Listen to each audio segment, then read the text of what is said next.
Now, audit and auditors chapters. Before we get into the provisions, let's understand the background as to why we have this chapter.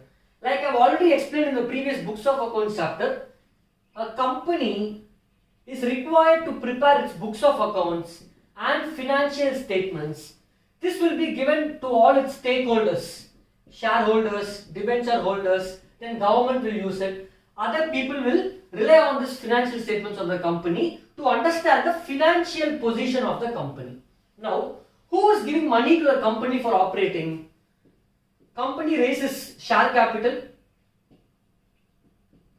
company raises loans, etc. They obtain funds from various sources, use the funds and generate income. End of the day, company has no money of its own. It is raising money from various sources, using the money and preparing its books of accounts and financial statements to give the details of the results of the company. Who manages the company? Board of directors manage the company on behalf of the shareholders.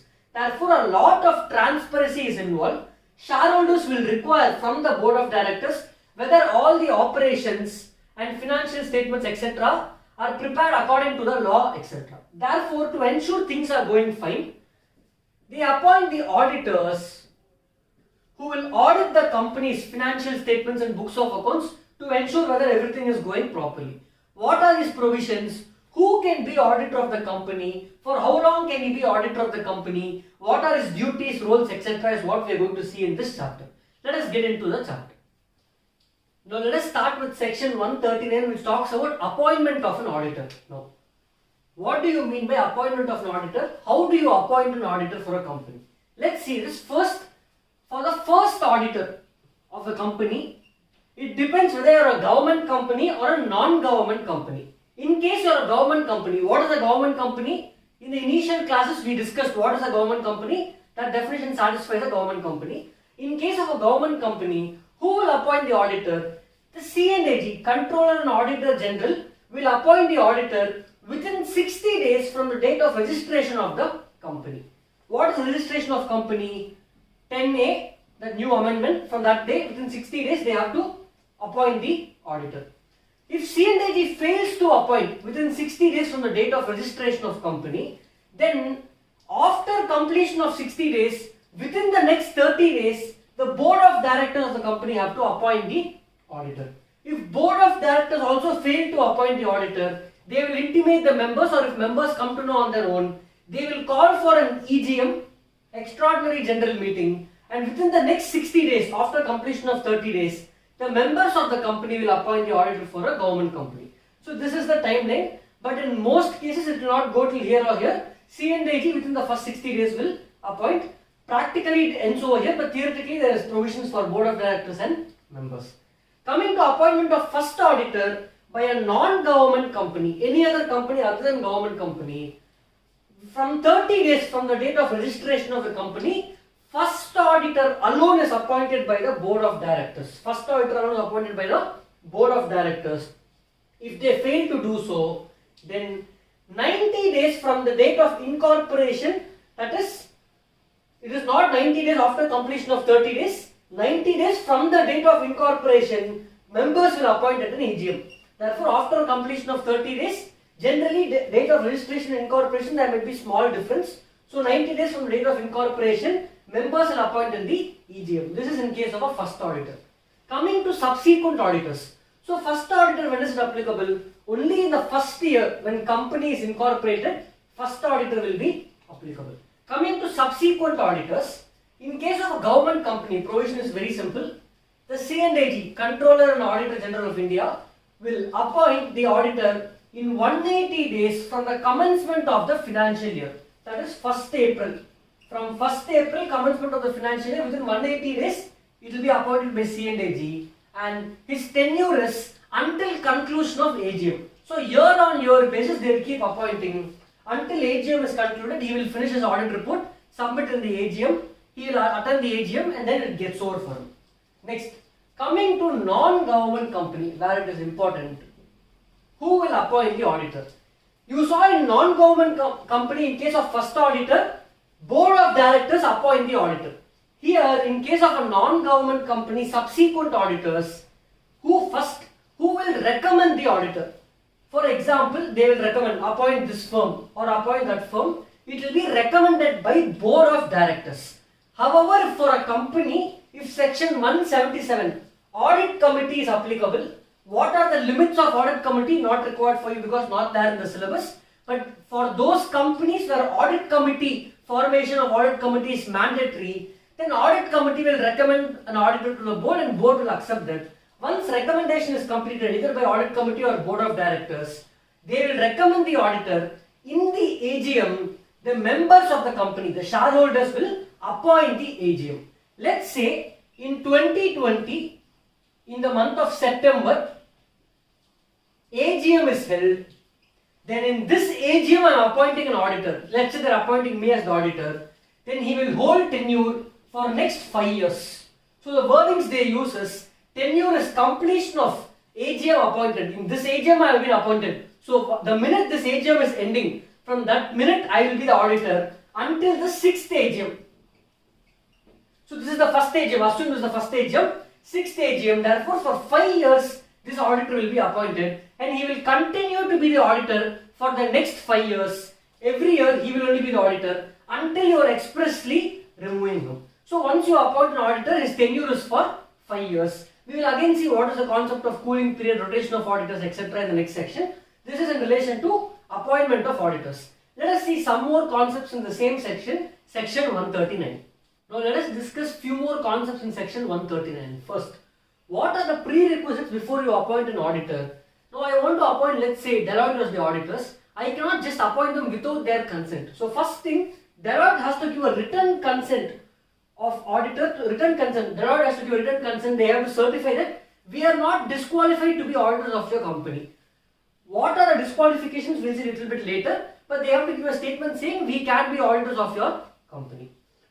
It should be within the limits laid down. So just because a firm or individual is good, he cannot do audit of 200, 300 companies. No.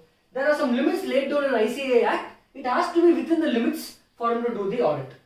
Procedure of company. What is the procedure of company? Once company appoints the auditor in the AGM, once members pass the ordinary resolution to appoint the auditor, within 15 days from such appointment, they have to file a form ADT1 with the registrar to confirm that we have appointed this particular auditor as the auditor for our company. These are few procedural aspects.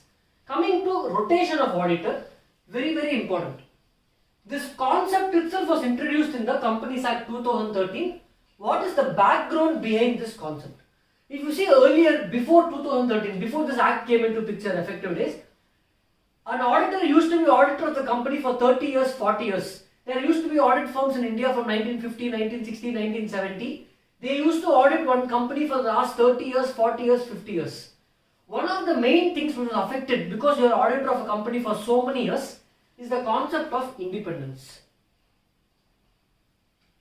Now the purpose of audit is to check if everything is fine and give a report, whether it is qualified or unqualified report. You study in auditing all the standards, how to do the audit. Now when you get used to the company so well over the last 30, 40 years, if you're doing the audit for the same company, there is every possibility that independence is affected, objectivity is affected. You might not see the books of accounts of this company the way you might see books of accounts of a new company. It led to so many scams. People thought they took it for granted. Therefore, they bought the concept of rotation, saying every 5 years or 10 years, depending upon whether they are an individual or a firm, you have to stop auditing this company and move to some other company for the purpose of independence. So they said for every listed company in India, every listed company, every unlisted public and private company which satisfies these limits. What are the limits? For an unlisted public company, where the paid up share capital of the company is more than or equal to 10 crores or borrowings is more than or equal to 50 crores. Here borrowings includes even public deposits, borrowings from banks, financial institutions. For unlisted private company, paid up share capital is more than or equal to 50 crores or borrowings is more than or equal to 50 crores including public deposits. For these three categories, rotation of auditors is mandatory. They are saying what is the term? If you are an individual, sole proprietor doing the audit, you can do audit of a company for one term. One term is for 5 years, for a period of 5 years. However, if you are a firm of auditors, partnership firm or LLP of auditors, then you can be auditor for 2 terms. One term is 5 years, so 2 terms is for 10 years you can be auditor. Basically, you will be appointed for one term of 5 years. Once that is completed, you will be reappointed for another term of 5 years. What is the cooling period? Once 5 years or 10 years, as the case may be, is completed, you cannot be the auditor of that company for another 5 years. Cooling off period is 5 years. So what people started doing, they used to create loopholes, create brand and networking firms, 2 to 3 other firms with different names within the same brand name. Even those firms cannot be auditor. For example, there is a firm XY and Co. From this firm, after term is over, X is resigning from this firm and joining a new firm, XYZ and Co. Can this firm be auditor of that company? No. Even if you leave a firm and join some other firm, for 5 years you cannot be auditor. Only exception is if you are not the signing partner, you are not going to be involved in this audit at all, then you can be appointed as auditor. Rotation of partners. Let's say there is an audit firm with 6 partners. The members of the company may require the auditors to rotate the partners every year, or however they decide that partners should be rotated for the audit to ensure independence is ensured. Last one. How do you fill the casual vacancy? What do you mean by casual vacancy? In the previous section we saw that auditor is appointed for a period of 5 years. Appointed once. Now, very important thing, we have studied earlier the concept something called ratification. Auditor is appointed and ratified every year. This concept is now removed. There is no more concept of ratification. So auditor is appointed in 1 year. His tenure is for 5 years now. Let's say during the 5 years, the auditor died. Death of the auditor. Now there is a vacancy. He cannot continue the audit. So in case of a casual vacancy, which is other than resignation, the minute the auditor is going to resign from a company, then there is going to be some issue. If somebody is going to resign, why will he resign without an issue? Then we will see what happens in resignation next section. Casual vacancy other than resignation. Example, death of the auditor. In case of a non-government company, it will be filled by the board of directors itself in the next 30 days. In case of resignation for a non-government company, resignation by non-government company, resignation is little serious. Why will the auditor resign on his own? Then company has to pass an ordinary resolution in the general meeting. Generally, it will be an EGM held by the company. It has to be held within 3 months from the date on which recommendation is made by the board of directors. They will recommend whom to appoint. In the general meeting, they will appoint the auditor. Why should members appoint in resignation and not the company? Let's say there was a fight between the auditor and the directors. Then if you give the power to the directors itself to appoint within 30 days, they will easily go and appoint somebody else. Therefore, in case of resignation, only members of the company can appoint the auditor. Coming to government company. In case of a government company, power to appoint is always with the C&AG. Therefore, board of directors will not even be involved, whether it is resignation or not resignation. In case of a casual vacancy for a government company, it will be filled by this C&AG within 30 days. If they fail to fill within 30 days, then within the next 30 days, board of directors will fill such vacancy. This is about section 139. Another important point is whether auditor will be reappointed automatically after this term. If the auditor is not disqualified and if the company expressly has not passed any special resolution or has not given any notice to remove the auditor, then automatically he will be reappointed for his next term. This is about appointment of auditor under section 139. Let us proceed to the next concept. Section 140 talks about removal resignation of auditor. Before we proceed to understand the procedure that the auditor has to follow for resignation of auditor, let us see why is removal of auditor important. Now, when you remove an auditor, for what purpose are you going to remove him? It is not easy to remove an auditor. Let's say the auditor is not doing his work. He is coming to office at 11 a.m., leaving at 5 p.m., just coming, eating food and leaving, not doing quality service, and the company is not satisfied with the service. For any purpose, if company wants to remove the auditor, there is a procedure which has to be followed. First, the company has to pass a board resolution in the board meeting. Then once they pass board resolution in the board meeting to remove the auditor, in form ADT 2, they have to get central government's approval. They have to get central government's approval within 30 days for removal of the auditor. Once central government gives approval, within the next 60 days, they have to convene and hold a general meeting by sending a special notice and giving an opportunity of being heard to the auditor. What is the procedure for special notice and opportunity of being heard? We will see in the next few seconds.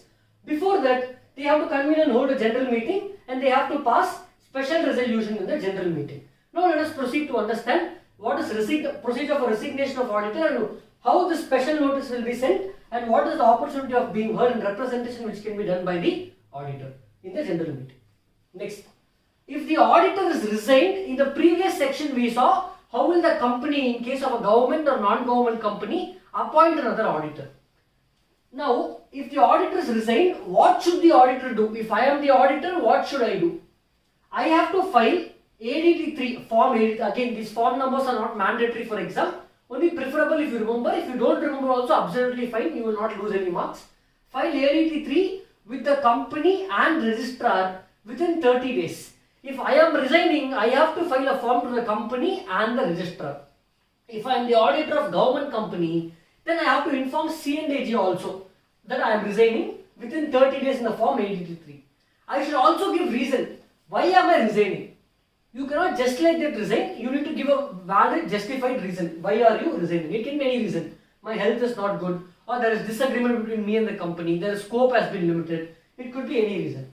If I fail to follow this procedure, then what is the penalty? Penalty will be 50,000 or the remuneration which I get, whichever is lower. Maximum is 5 lakhs. In case of a continuing offence, then 500 per day of continuing offence.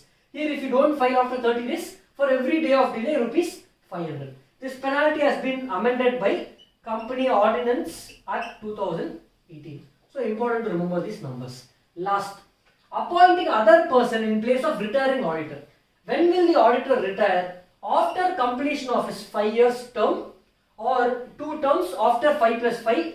Now, when he is retiring, when he is eligible for reappointment, if the company feels we don't want this auditor, we want some other auditor, what is the procedure? Now, company has decided, now Deloitte is eligible for reappointment, but we want to appoint some other auditors. Let's say EY in place of the retiring auditor. What is the procedure? Company has to send a special notice to the members in the general meeting, AGM, where they are going to reappoint the auditor. For that general meeting, where you send the notice 21 days in advance, you have to send a special notice to members for passing a resolution at the general meeting to ensure that retiring auditor is not reappointed and they want to appoint some other auditor. Now, such a notice has to be sent to the retiring auditor also. What the retiring auditor can do, he has 2 options. First option, okay, you don't want to appoint me, fine, I am okay with it, leave it. Second, he is saying, why are you not appointing me? I want to make a representation to the members. Only members have the right. Company, board of directors don't have the right. I want to make a representation to the members. So the auditor will send a representation to the company, and such representation made by the auditor will be sent to the members. Who will send it to the members? Auditor will send it to the company will circulate it to the members. However, if the representation is received too late, there is no time to send to the members, then auditor will read this out in the general meeting if it is not sent to the members. It can be for any reason. If it is sent too late, then he will read it out in the general meeting. However, if it is felt that the auditor is abusing his rights, trying to use his representation for his marketing purpose, trying to get new clients, it is against the normal general norms, then if NCLT is satisfied that rights are being abused by the auditor, then such a representation need not be sent by the company to its members, and it will also not be read out orally in the general meeting. This is the procedure for appointing another auditor other than the retiring auditor. You should also give auditor opportunity of being heard. Opportunity of being heard is only this representation given by the auditor. Now, if the auditor is acting in any fraudulent manner, if it is noted that the auditor is acting in fraudulent manner, any person can make an application to the central government or tribunal. If the central government or tribunal is satisfied, they will pass an order to remove the auditor within 15 days. So after order is passed, auditor will be removed 15 days. What is the consequence of this? The auditor who is removed cannot be the auditor of any other company for the next 5 years, and he will also be liable for fraud under section 447. This is the concept in section 140. Let us proceed to section 141, which talks about disqualification of auditor. Let us discuss section 141, which talks about eligibility, qualifications and disqualifications to be an auditor. Important when you consider the exam. Now, eligibility, who can be a CA of the company, auditor? He has to be an auditor, he has to be a qualified chartered accountant, or he can be individual practicing, or he can be a practicing with firms. Firm can be a firm, partnership firm, or a LLP. Majority of the partners should be practicing in India. And if you have firm where there are other partners who are CS, CWA, that is fine, but only CA can sign the financial statements. This is about eligibility to be a auditor. Now, who is not eligible? What are the disqualifications? First one, body corporate. You cannot form a company, private limited company, to be auditor of a company. Body corporate other than LLP cannot be the auditor of the company. Officer or employee of the company. I have a company, let's say Reliance Industries Limited. My employee or an officer of the company cannot be my auditor because it affects independence and there is conflict of interest. Now let's say there is officer or employee of the company and I am not the officer or employee of the company, but I am partner of any of the officer or employee of the company, or I am employee of an employee or officer of the company. Now let's say Reliance Industries has an employee, I am partner with that employee or I am working under that employee through some contract or something, then even that case I cannot be auditor of the company. Next, person, me or my partner or my relative. So understand guys, for all these points 4A, 4B and 4C, it is me, partner, myself or my partner or my relative should not be holding any securities or interest even for 1 rupee or even half a paisa in the company where I am going to be appointed as the auditor, or the company's holding company, or the company's subsidiary company, or the company's associate company, or the company's co-subsidiary. What do you mean by co-subsidiary? A has 2 subsidiaries, B and C. Then if I am going to be appointed as auditor in the company B, then I should not be holding shares even in the company A or in C. So not in my holding, in my subsidiary, associate or even co-subsidiary of the company, you should not be holding securities. Myself, my partner or relative. However, there is an exception where relative can hold securities or interest up to rupees 1 lakh. Up to rupees 1 lakh. If he is holding more than 1 lakh at the time of appointment, then the auditor should take a corrective action within 60 days to reduce it below 1 lakh. But within the 60 days, he cannot keep buying and selling to do trading. One time, reduce it below 1 lakh. Myself or my partner or relative should not be indebted to the company or the company's holding, subsidiary, associate or co-subsidiary for more than 5 lakhs. Limit is up to 5 lakhs. More than 5 lakhs, you cannot be indebted to the company even if it is an ordinary course of business. You cannot give guarantee. You, when I say you here, it is you, your partner or relative, cannot give guarantee or security to any third party's debt. To any third party's debt for more than 1 lakh to the company or its holding, subsidiary, associate or co-subsidiary. Up to rupees 1 lakh, you can give your guarantee or security. This is one important point, very important for exam.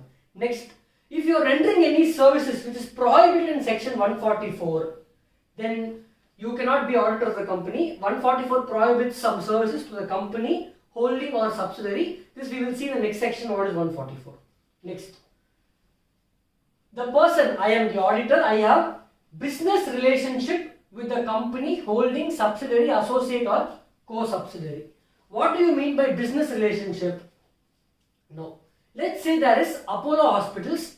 I got some issue, I have to go to the hospital. So I went to the hospital, underwent treatment costed 7 lakhs. Can I say no, you cannot be auditor because you have business relationship?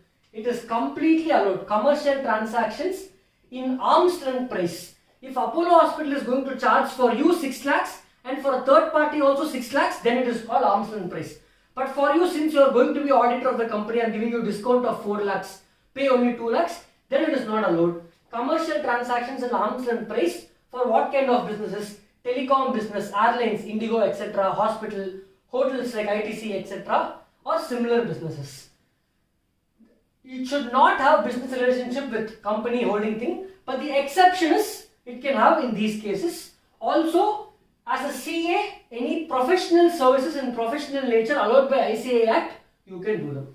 Next, if I am going to be appointed as auditor, person's relative if my relative, let's say my father or mother or my son, is the employee of the company.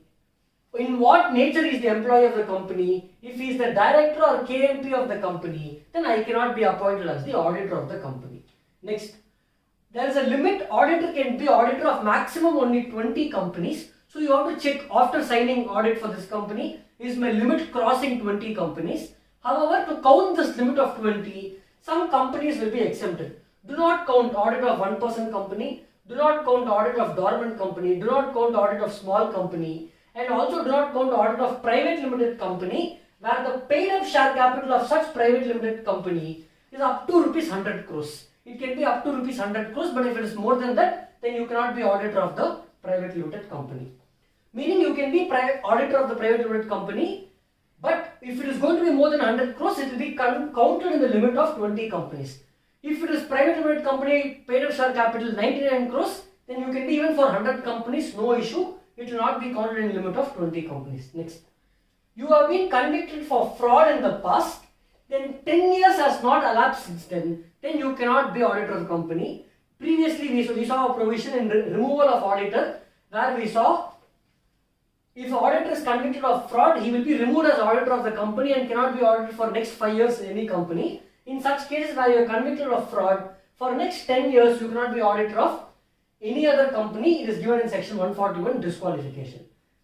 All these disqualifications should be checked at the time of appointment of auditor. Let's say at the time of appointment none of this was there. Later, after you got appointed to the company, let's say your son is now becoming director of the company, then any subsequent disqualifications after becoming appointment, then the auditor should vacate the office, which will lead to a casual vacancy. So this is about qualifications and disqualifications of the auditor. Now let us discuss about section 143, which talks about powers and duties of the auditors. Section 143 initially has some powers of the auditors and what he has to do. First, auditor has the right to access the books of accounts of the company. When he is doing the audit, he will be able to do the audit well only if he is able to access the books of accounts, get all the information and explanation he requires.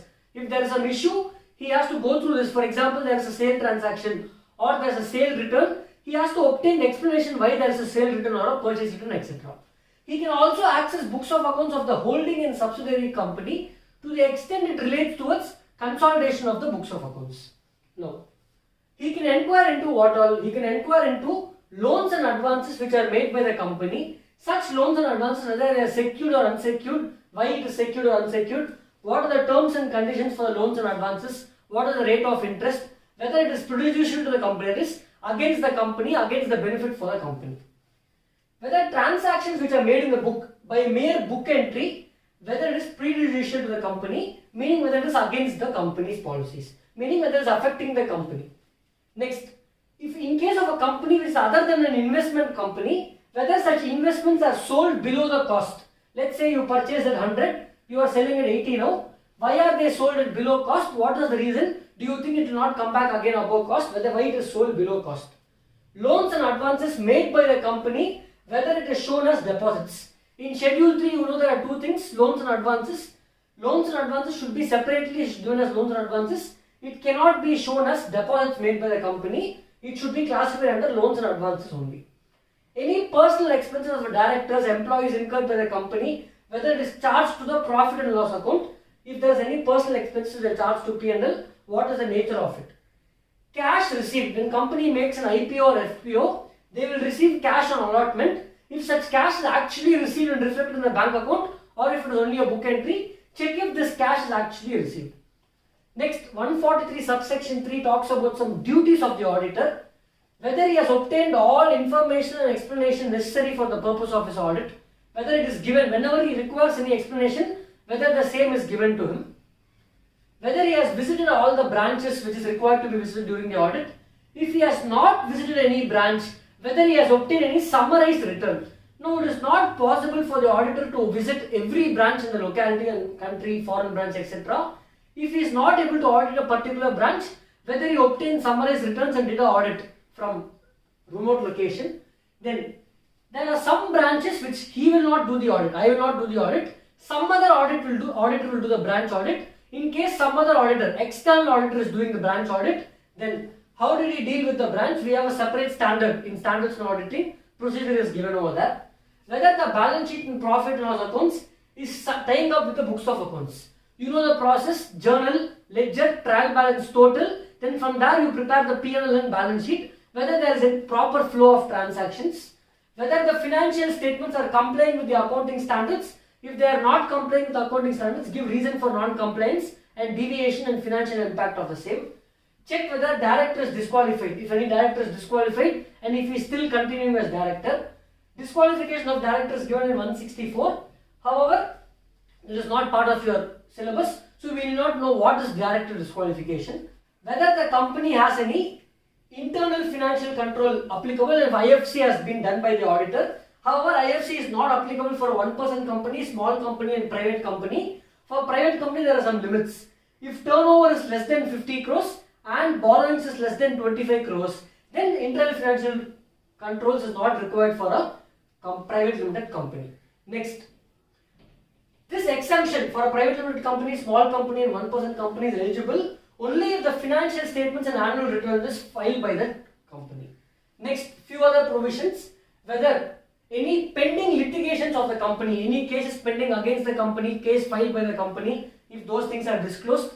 You know concept of prudence, provide for future foreseeable losses. So if there is any future material foreseeable losses that you can predict today itself, make a provision for that. And IEPF, we already discussed that company has to transfer certain funds, unpaid dividend, unpaid deposits, etc.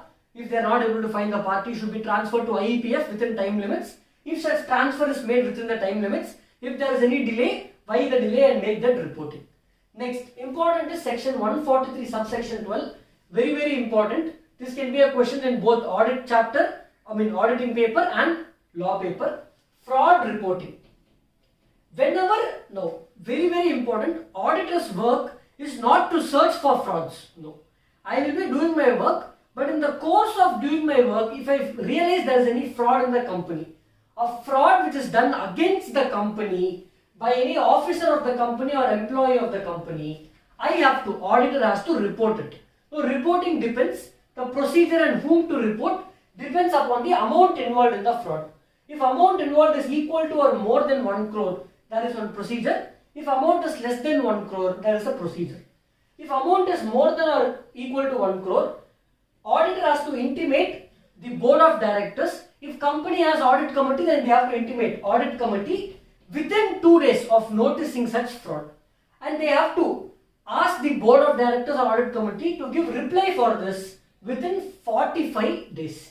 Same procedure for less than 1 crore, intimate board of directors or audit committee, wait for reply. Once they give the reply, that such reason has to be disclosed in the board's report along with the details of the fraud against the company. Now, in case fraud is more than 1 crore equal to 1 crore, wait for reply from board of directors or audit committee. Once you get the reply, or if you don't get the reply within 45 days, whether you get the reply or don't get the reply, after completion of 45 days, within the next 15 days, the auditor has to intimate this to central government because fraud is very serious in nature. Intimate the central government. How will I intimate the central government? Send a registered post. In registered post, addressing to the Secretary of Ministry of Corporate Affairs, and also you will send a follow-up email. Such letter should be sent in the letterhead of the auditor. This is the procedure for fraud reporting under the chapter. This is the concept and important provisions in section 143. Now let us proceed to section 144 to discuss about certain non-audit services. Now let us discuss a few miscellaneous concepts in this chapter. First, section 142, which talks about remuneration to the auditor. Now normally you pay fees to the auditor, 5 lakhs, 10 lakhs, 15 lakhs based on the case. Where is it fixed? The remuneration is fixed in the general meeting. In case of the first auditor, board of directors will fix the remuneration. What does remuneration include? Now when you go for audit, you will have seen, in audit you incur expenses for stay, you are traveling to the client place, the travel cost, you are staying in a hotel for 10, 15, 30 days, that hotel expenditure, food expenditure, all those expenditures incurred by the auditor for the purpose of the audit will also be included in remuneration. Again, this depends. In some cases, this will be paid additionally based on actual expenditure incurred. In some cases, this will be part of the remuneration itself. Audit has to break it up. How much will he spend for expenses? How much is his fees. What is not included in part of his remuneration under section 142? Remuneration paid for other services provided at the request of the company. Now, company will request the auditor for few other services, few other consultancy services, few other advisory services. If such services, for example, auditor is doing the stat audit of the company, now company is requesting the same auditor to also do the tax audit. Now, tax audit fees will not be part of the fees paid for the statutory audit. It does not include this fee. Now, what are the other services auditor can provide? Auditor can provide any service to the company at the request of the company. However, section 144 says there are certain services which the auditor should not provide to the company. He should not provide it directly or indirectly to the company or the company's holding or subsidiary company. These services should not be provided. Why? This will affect the independence of the auditor. For example, if you are going to provide accounting and bookkeeping services, what do you mean by accounting and bookkeeping services? I will be the accountant of the company. I will pass the journal entries, prepare the ledgers, finalize them and prepare the financial statements of the company. Now, if I am going to prepare the books of accounts of the company, can I go and audit the same books of accounts? There is going to be conflict of interest and hence you cannot do accounting and bookkeeping services for the company. Similarly, other services where there arise a conflict of interest, you should not provide them. What are they? Internal audit, design and implementation of FI, Financial Information System or MIS. You cannot implement the MIS of the company. For example, today there are so many automated tools in preparing FS, etc. Automation services, company cannot do it for the same company. Sorry, auditor cannot do it for the same company where they are doing the statutory audit. Auditor cannot do actuarial services. Auditor cannot do investment advisory. If company wants to invest, they cannot advise where they should invest. Investment banking services, managing funds of the company, investment portfolio, etc. No. Outsourced financial services cannot be provided. Management services, managing the company, management of the company, those kind of services cannot be provided. And other services which are prescribed, these services cannot be provided by the auditor to the company, directly or indirectly to the company or its holding or subsidiary. Next, section 145 talks about auditor's right to sign the audit report.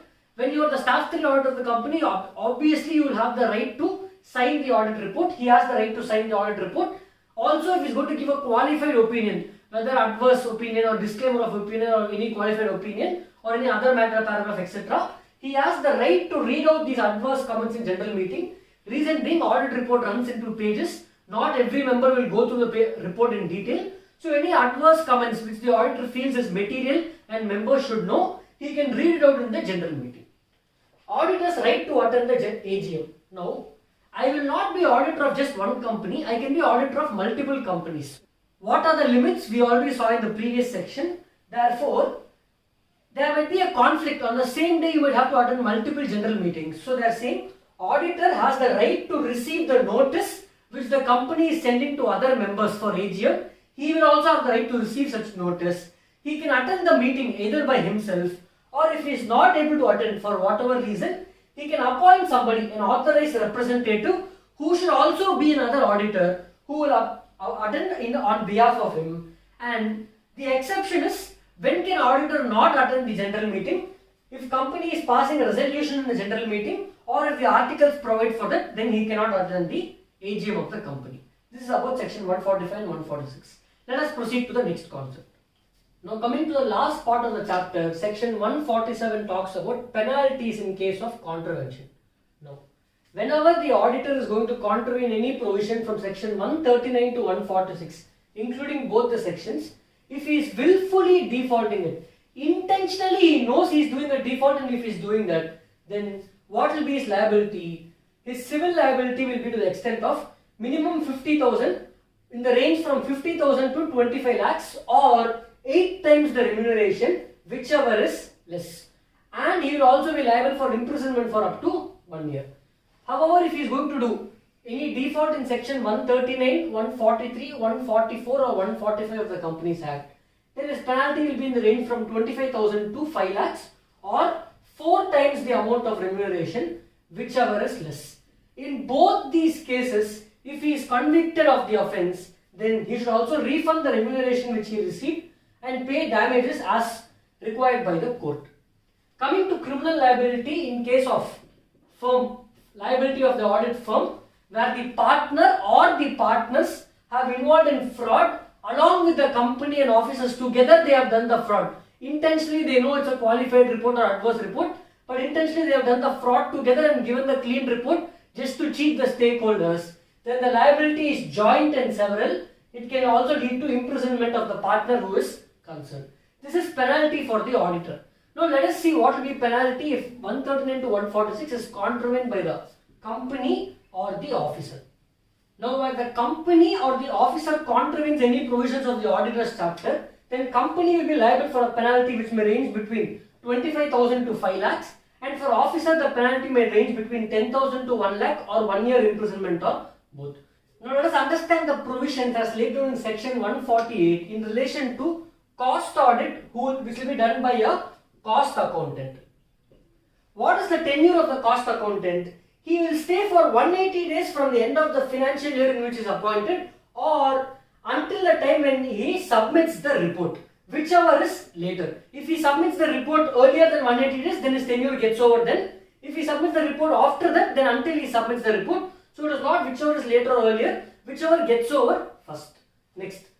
Cost audit applicability depends whether it is a regulatory sector or a non-regulatory sector. Regulatory sector includes telecom industries like Airtel, Jio, etc., electricity companies, oil and natural gas companies, drugs and pharmaceutical companies, and sugar and industrial alcohol and fertilizers companies.